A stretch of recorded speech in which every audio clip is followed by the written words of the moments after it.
ญาติចូលរួមចែករំលែកដើម្បីជួយដល់សង្គមបងប្អូនដែលមានតម្រូវការចង់រៀនកុំព្យូទ័រឥឡូវនេះខ្ញុំធ្វើវីដេអូមួយ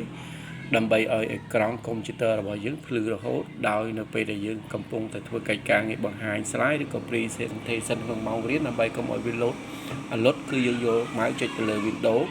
យើងយក control panel បាទឡើយនេះ control panel បន្ទាប់មកទៀតគឺយើងចេញផ្ទាំងមួយទៀតយើងយក hardware and sound បាទយើងចុចលើ hardware and sound បន្ទាប់មកទៀតយើងយក power option បាទយើង click លើវាមកគឺ power option បន្ទាប់ power option យើងចុចទៅលើ change plan setting បាទ change plan setting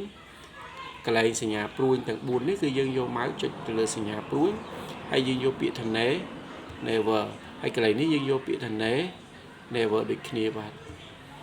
កន្លែងនេះក៏ខ្ញុំយកពាក្យ never ដូចគ្នាដែរដើម្បីឲ្យអេក្រង់កុំព្យូទ័រហ្នឹងភ្លឺរហូតវាមិនអលត់នៅពេលដែលយើងបង្ហាញ presentation ឬក៏បង្ហាញ slide ណាមួយគឺវាភ្លឺរហូតវាមិនអលត់អេក្រង់ហើយរួចមកទៀតគឺយើងចុចពាក្យ save វាជាការស្រេចឥឡូវនេះខ្ញុំទុករយៈពេលឲ្យ1នាទីកន្លះកុំព្យូទ័រវានឹងភ្លឺរហូតវាអត់អលត់ទេបាទមានន័យថាវាពន្លឺរបស់វាគឺភ្លឺរហូតបាទសូមអរគុណនិងសូមជម្រាបលាក្នុងការចែករំលែកចំណេះដឹងដើម្បីជួយដល់សង្គមជាតិផងដែរបាទអរគុណ